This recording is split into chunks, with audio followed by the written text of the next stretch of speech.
wellnesscouch.com, streaming wellness into your lives. Welcome to Nourishing the Mother, featuring your hosts Bridget Wood and Julie Tenner.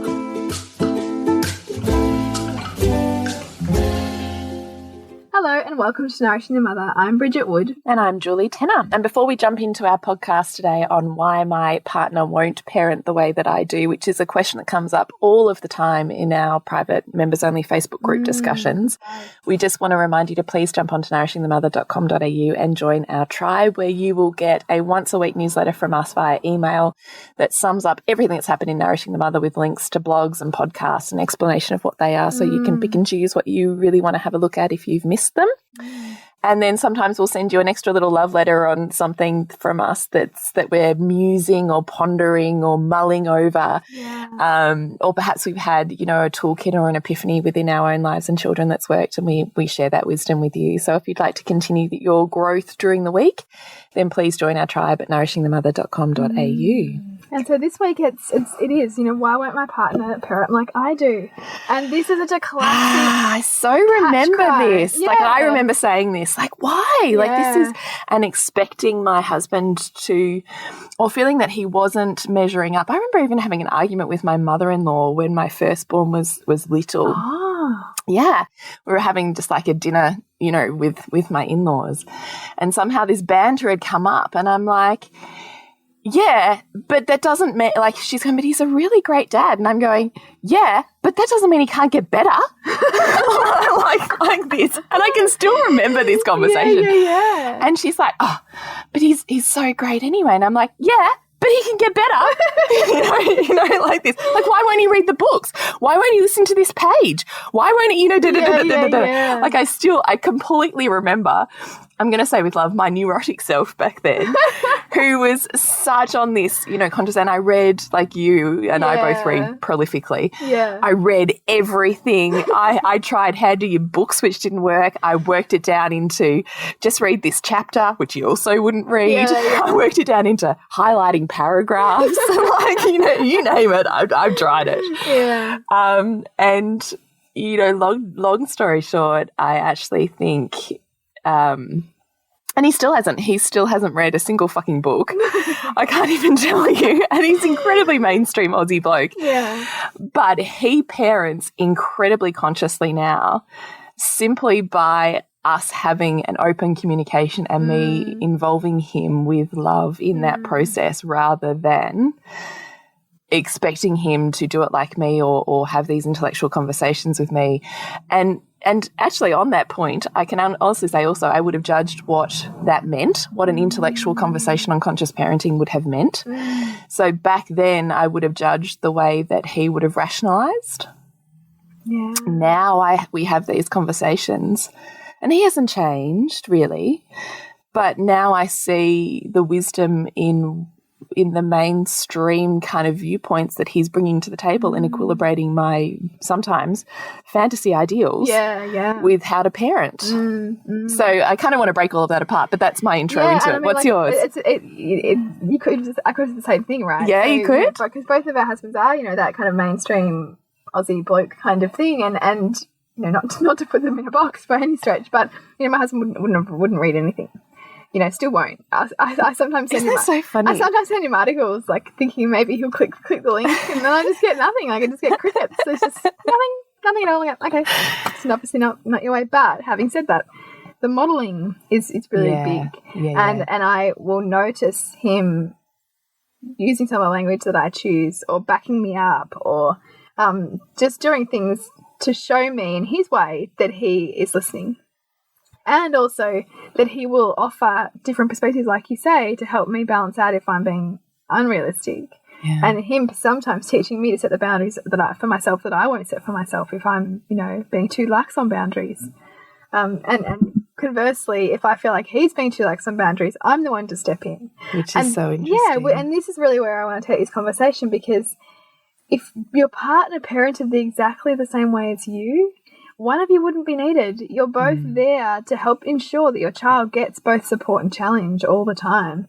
And the more supportive that you're trying to be as a parent, the more conscious, the more you're, really trying to give your child this welcoming, whole kind of, all support, no kind of,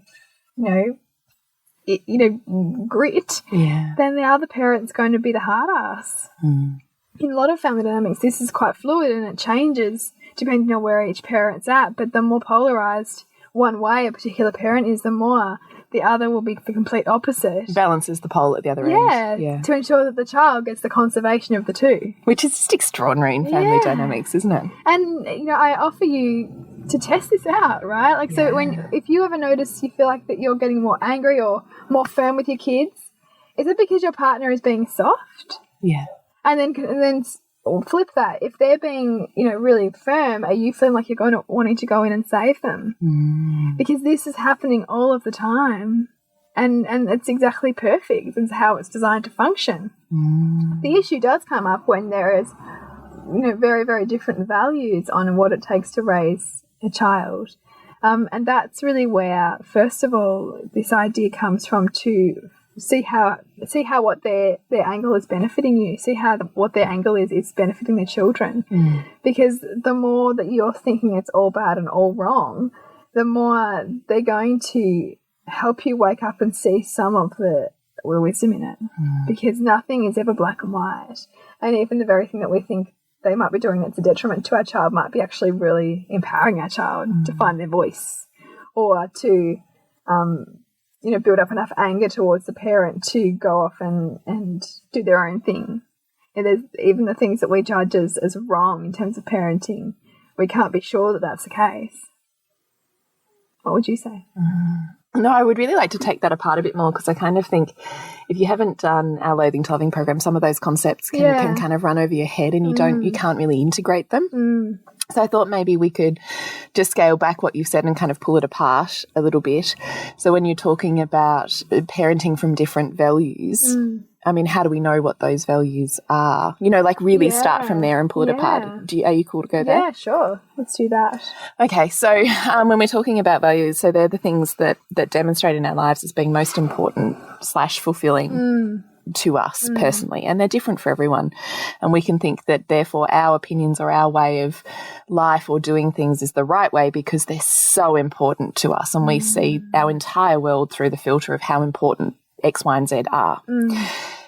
But the person sitting next to you, your partner, whoever, will have a completely different set of what's most important to them, and therefore viewing the world through a very different filter.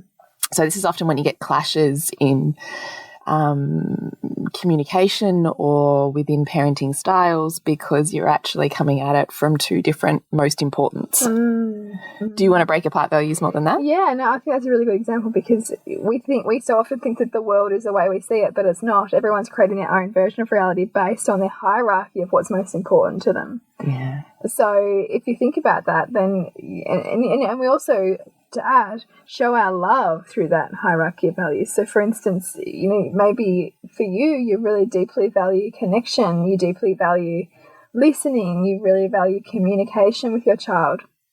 And so you'll be really spending a lot of time on that aspect, and that might be what you want your partner to spend time on. And filtering anything that fits outside of that is wrong. Yeah, it's wrong. Yeah. However, your partner might not say things the way you might like to say them to your child, but they really spend a lot of time helping them do things. Maybe they like to build, so they're really teaching your child the ins and outs of how to build something. And that's the form in which their connection's coming, because everything is always there for the child. It's just in a form we're not always recognising it. And love is always there for the child. It's just not always in the form we're recognising it. Yeah. And so look for the ways, and if you're judging your partner, look for the ways in which they are giving your child all the things that you want them to give them, but it might just look a little bit different. Different form to how you think it should look. And that's what we want, because then what that means is that child's getting a full spectrum of exposure to genius. To genius, and also learning how to communicate with different people and different values, and learning to talk in what people want, which is an enormous life skill. I absolutely think that. Yeah. I think, so essentially when you've kind of worked out, which in Loathing to Othering we spent a whole week working out our own values. So if you haven't done that exercise, I would say that's really valuable for you to do, just to get really clear on what your values are. Because when you get clear on what your set of values are, the, you know, top 3 to 5 things that are most important to you, you can start to really align and design a life around that. And then it becomes easier to start seeing other people's values at play. Yeah. Because instead of getting stuck and triggered into what they're doing or not doing, you can start to look at with this kind of conscious questioning filter around, why are they choosing that? Where is that motivation coming from? And therefore, what form is this version of love that I'm perceiving to be missing? Because nothing's ever missing. So I think when you get really clear on your partner's values and your values, you can start to bring a huge amount of gratitude and appreciation to them, because you're no longer looking at them through the filter of you're wrong and you're not meeting and needs and you're not measuring up. You start to look at them going, wow, I can't do that, and here you are doing it. Yeah. And, you know, I see so much of that moment just there that you had with our child was incredible connection. It might not have come in the form that I would consider connection, but that is connection. Yeah. And you can create this kind of, you know, bubble that expands of appreciation. And the more appreciated someone is, the more they show up in those areas of appreciation. Yes. And I mean, that probably has been a really big one for you and I to both grasp and both huge. transform in our relationships. What you appreciate appreciates, right? Yeah. And particularly when you're dealing with the masculine. And I cringe. I think I might have even said to you the other day, Bridge, my beautiful sister is in a new relationship. And so we've been spending a bit of time just hanging out and whatever. And I like cringe when I hear the castration of the masculine. Oh, wow. And the judgments and the kind of very what you would just consider being like a, I don't know, intelligent, self-righteous woman, I suppose, kind of stance. And then seeing that play out in a relationship and the way that they communicate, I'm like, wow. Ouch, Yeah. ouch. Like I can feel myself doing this, but that would have been me. Yeah. That 100% would have been me, and I never saw it. I think it's just so deeply entrenched. It completely, culturally, completely. And it's extraordinary how when our internal world changes, how the people around us change. And we say this all the time, particularly with our loathing plumbing, it's the whole point of working on yourself. Yeah. Because when you change your internal world, your external world literally changes to match that vibration or equilibration. Yeah. And so the same person changes without you needing to change them. Like it blows my mind when we think about this, the synchronicity and the... Because we always think it's something outside of us has to change, but actually you just transform the way you look at things, and the way you look at things changes. It's exactly right. And they respond to that. And this is what it means also to deepen your relationship and to work on layers of yourself and your partner. Oh man, and love. Like the ability to actually love a human being is more than loving the things that you think you love about them. Yeah. You know, to like this concept of love for me, when I think about the depth and just the whole body aching with which I love my husband, is because I love him in the darkness.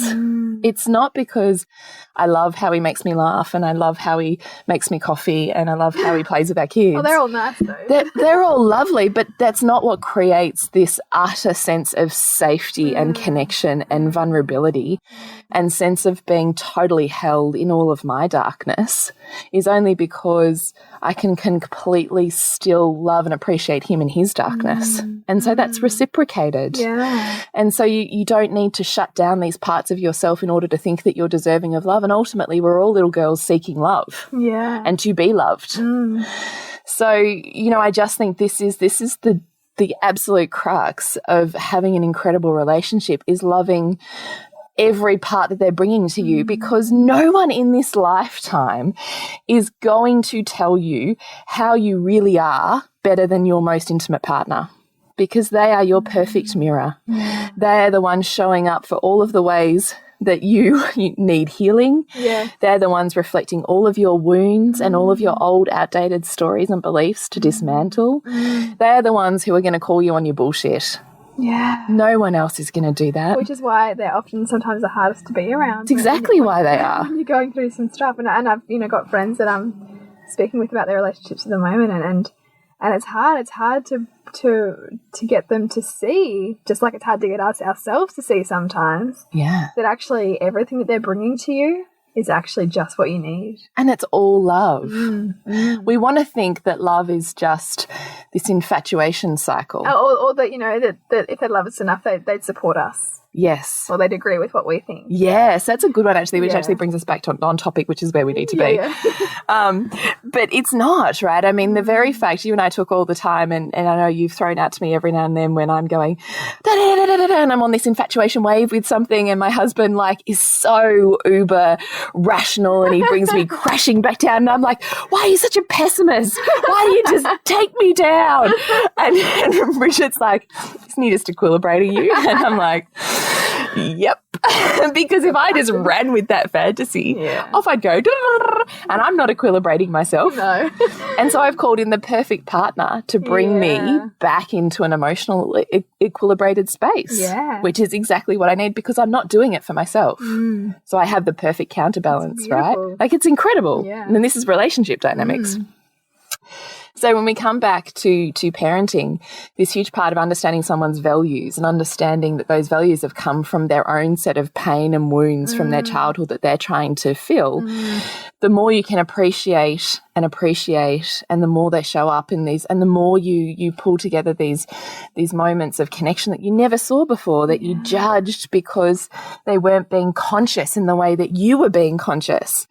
And yet connection is not this tiny spectrum. No. Connection is enormous. And it's not this perfect way of speaking or this perfect tone or all of these perhaps injected values that you've got from all the articles and the books and, how schooled you are on how to be in a relationship.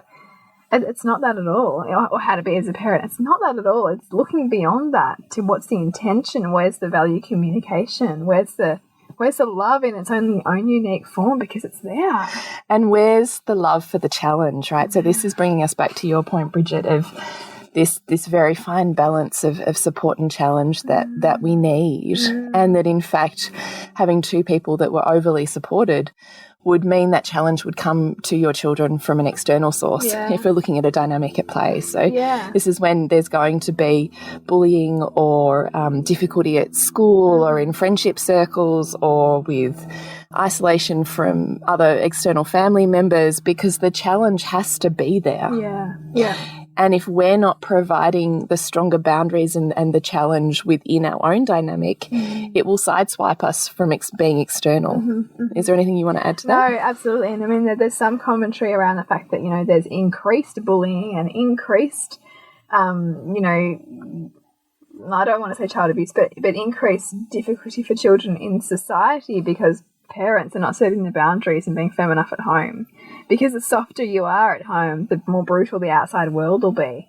This is why there's a perfect design in parents to help children, find the balance. And when as parents we're not congruent and not stepping in when we need to and setting the boundaries we need to, the outer world will do it. Which is not bad or wrong either, because the child's also learning what they need to learn. But don't get deluded to think that you can save your child or that you are the kind of the right in their world that's wrong, because they're both needed. They're both needed for that child to grow. It's quite profound when you start to look at the dynamics at play. Yeah. So let's take it back to a toolkit, not a cool kit. Although we could call it a cool kit. Okay. We really want you to get clear on your values, start seeing their values at play and where they are actually showing up with connection and consciousness that previously perhaps have gone unrecognised because they're not in your value set. And then we really want you to continue that appreciation. So when you see that really playing out, be verbal with that. And I'd also add that the one thing, really look at what's the one thing, because obviously if you're thinking, why won't my partner parent like I do, then as part of their parenting that you're labelling as wrong, what is that part that you're labeling as wrong? And in fact, where is it of benefit to your child? Because the more that you are thinking it's wrong and bad, the more that you'll be filtering your world to continue to see examples of that and to continue to build your story around that being wrong. Whereas, in fact, there will be benefits. You just have to look a little bit harder for them. And when you do see them and you equilibrate yourself and notice both sides of that, your partner will be less likely to need to push that button for you because you're starting to integrate what the wisdom of it is. That's another piece I'd add to it, because otherwise it'll just keep playing out. Playing out until you start to see, oh, I can see how, that's serving them. Yeah. And again, appreciation for what that actually brings. Yeah. So, and definitely if you're having trouble with what this particular trait might bring, certainly post on our Facebook group, or if you're in our members only tribe, open up a conversation with everybody there so we can really help you start to list these benefits and build that evidence for how that actually serves you, so you don't have to keep smacking your head into it. So while we're doing all this internal work within ourselves, it's also important to find expression for what's going on for us, because it's really wiser to express what we need to rather than repress it, because it doesn't go away, it just goes in our body somewhere. So what we really want to then give you is a toolkit to look at, how do I communicate this with my partner in a way that is respectful to them, at the same time as getting myself, having the sense that I'm feeling heard with where I'm at. And particularly if your partner is a male, and there's also the aspect of communicating with the masculine in a particular way that helps them to feel valued, is really key. I would say the feminine too. But, essentially you're wanting to have a conversation that is not triggered. Yeah. That it's not about blaming them for something, or, getting angry from making them wrong. Yeah, definitely. You really want to enter these conversations, and I say this all the time in our tribe, you really want to enter these conversations when you yourself are in a state of feeling held by yourself. So you're feeling centered and grounded and full of love. So you are entering the conversation loving your partner. You are not entering the conversation thinking you are being such a shit. Yeah. Because that energy is going to be received.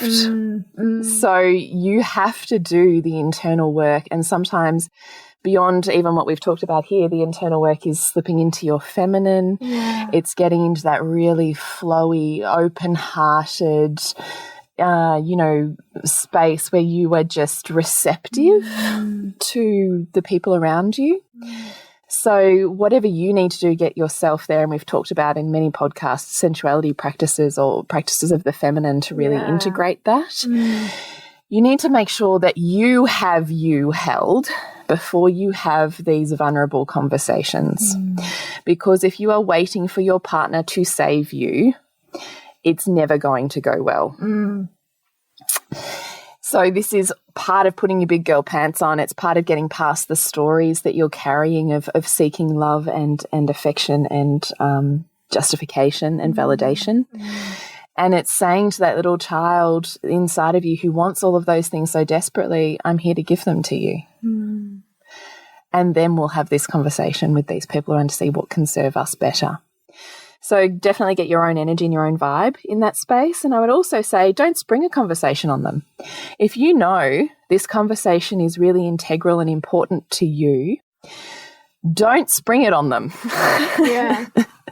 Create the space. We've talked about before that the masculine really has this one-track mind.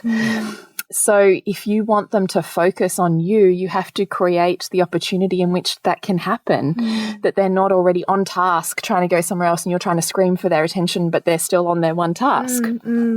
So say things like, I want to have a conversation with you today about, and then set up a timeline so they don't feel like, holy fuck, is this going to take 5 hours? It should look, I think we can probably hash this out in, 20 minutes or something like that. I'm not angry with you. I just really want to get on board together. So can you let me know when you're ready? then you have to wait. It is then on their timeline, not yours, okay? Because you're keeping your energy and your little girl inside of you full of love and acceptance, and you are waiting for them to meet you with love and acceptance. And they will then have the time to create that within themselves. They'll be mulling over it, whether you think they are or they aren't. Their energy will begin to align and shift into that. So by the time they say, okay, I'm ready to have that conversation with you, or how about after the kids are in bed, or how about at 4 o'clock this afternoon we have a coffee together, they're on board. Yeah. You've taken out the deer in the headlights factor of that. And the teaching factor, I'm right, you're wrong. So, you know, there's so much involved in just how we approach these situations before we even have the conversation. So once you then sit down to the conversation, I mean, Bridget, you were just saying you would approach it in the shit sandwich style. Did you want to talk about that? Yeah, so like really looking at what you really deeply value and what you're grateful for in terms of what's going on first of all. So maybe it's, you know, I love how you're really communicating so beautifully with, you know, our child, or whatever it is, whatever that you're loving, so that you can then set them up feeling valued. And then you deliver what it is that you would like to change or talk through. But I'm feeling really challenged by X, Y, Z. I'm wondering if, you know, whatever. So the shit sandwich is positive, negative, positive, right? Yeah. So I think that's one way of doing it. I think I would probably enter it with, I would probably start with appreciation. So I would start with probably the thing. So, you know, I'm really wanting to create, you know, this incredible bubble of, you know, connection for our kids. I really want both of us to be there together in this way. Yeah. And that's our aspiration. And I know that that's something you really want to. And I know that we're going to come at it differently, because I really see how you show up in these ways. And today it just burst my heart open when I saw you do this, and, you know, be really specific, because all of the reasons you don't want to be specific on appreciation is all your little girl stuff. You know, it's no different to having really intimate sexual conversation. I loved when you did this. Yeah. It's the same thing, right? I really felt this in my body, and I thought these incredible things when I saw you do this, and I just really, really appreciate how I see that you show up in ways that I can't. And then I would say something like, but I'm really struggling with, I want this for our child, and I'm not sure how we're getting on board that, because I'm coming at it from this way. And I don't know if this is maybe how you're coming at it from here, and I'm wanting just to hash that out a bit, see where you're at, see where I'm at, and see how we can kind of get on board this ship together to do something maybe a bit more congruent. So I'd probably have more of that conversation. I'd also be paraphrasing back. So when my partner says, well, I think the way that you do da-da-da-da is just ridiculous and I don't see the point in that, or whatever, I would go, yeah, okay. So I'm witnessing my own feelings. I might say, you know, yeah, I feel a bit hurt by that. So I think I've probably got some stuff going on that I'll come back to on, you know, why, which likely is why that value is so important to me anyway, and therefore they're triggering it anyhow, right? So, you know, I mean, I know my mum never showed up in this way, and that I really felt hurt by that. And so it's really important to me that I show up in this way. So, you know, when you say da da da da da, and I'd paraphrase, I'm really feeling this. And sometimes I'd just sit there with the silence and I'd wait and see what comes back. Often my husband would turn around and go, you know, he'd paraphrase back to me, oh, well, I didn't mean for you to feel like that. That wasn't what I had. That would never entered my mind. That's where you would head with that when I say or do this. And then I have an opportunity to self-check and go, oh, really? That you had no idea that's where I was going? And he's like, yeah, no, I didn't. And I go, okay. So what I'd really like to do is this. How are you feeling about that? And then I am going to mediate my need for something to be very black and white with his need to equilibrate me and our dynamic and honour his own set of values and follow his own genius, because I don't have the golden ticket on parenting genius, even though I might like to think I do. That whatever he is bringing to the table is of as much value to my children as what I am. So the issue is, why am I filtering my reality to see it as wrong, which I know you touched on. But I would be having these internal kind of, I'll come back to that kind of checklist in my head for myself. Yeah. And just coming to a place of, look, I'm really, happy that we had this conversation, and here's how I'd like to move forward. It might be one thing that you do. It might be when Harry falls over and hurts his knees and is crying, this is the one thing I'd really like to do. Do you feel like that's something you could do? And it might be one step. It might not be your full-blown picture of black and white. But then wait and see. And then it's appreciation. Look, I'm so grateful that we had this conversation, and, thanks for showing up with me. Beautiful. Or whatever. Yeah.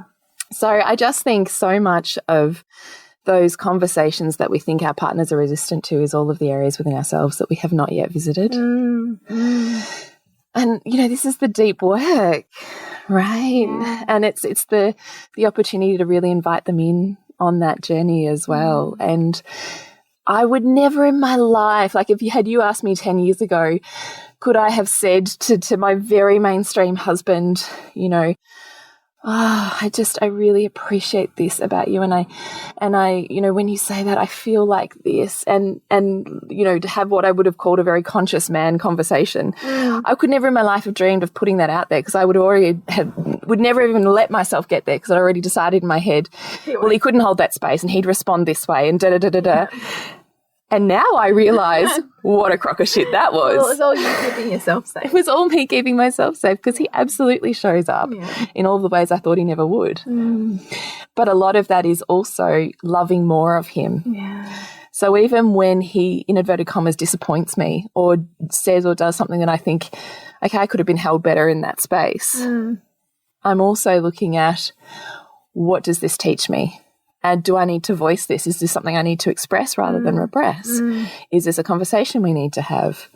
Or is this just my perceptions and my filters that I'm being called to mediate? So it's all self. Yeah. So I would say, don't be scared to just show up. Yeah. So I don't know if we've been vague, but I'm hoping there's quite a few tools here that you could start to use just to create better alignment in your relationship. If you've got any particular questions, or you want to go deeper on any of these, or need some clarification, then please shoot us an email, or if you're in our tribe, post in the Members Only Facebook. Yeah, and definitely we have our next Loathing to Loving 5 weeks, where we coach you through 5 weeks of our online program of really diving deeply into self, and we go through your values, we go through your set of overwhelm and shadow that's not working for you right now. We go through owning magnificence and genius and finding what yours is and seeing it in your kids. We go through appreciation of your relationship and of yourself, and sort of start to awaken more of your feminine and your sensuality. So if you're really ready, then I would say spend 5 weeks with us in June, July, and do it with Loathing to Loving. So jump online and have a look at online programs. So please connect with us at nourishingthemother.com.au on Facebook and on Instagram. I'd love you to rate us on iTunes and also on Facebook if you're enjoying leaving a review. Share with your friends if it's, or your tribe if it's really resonating. Thank you so much for listening and tuning in. We really deeply appreciate the time. And for all the emails, we just get such a kick out of it. So please keep sending them in. Yeah. And I also get deeply inspired too for different podcast topics. Yeah, so if you've got any podcast, I'm going so well today, podcast topics, then please shoot us an email for those too, and we'd love to, answer a question that you might have. Yeah. And we'll see you next week when we continue to peel back the layers on your mothering journey.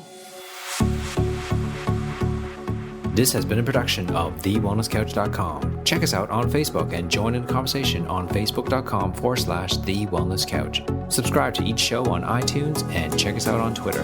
The Wellness Couch, streaming wellness into your lives. Whilst the Wellness Couch presenter endeavor to provide accurate and helpful information to their listeners, these podcasts cannot take into account individual circumstances and are not intended to be a substitute for health and medical advice from a qualified health professional. You should always seek the advice of a qualified health professional before acting on any of the information provided by any of the Wellness Couch podcasts.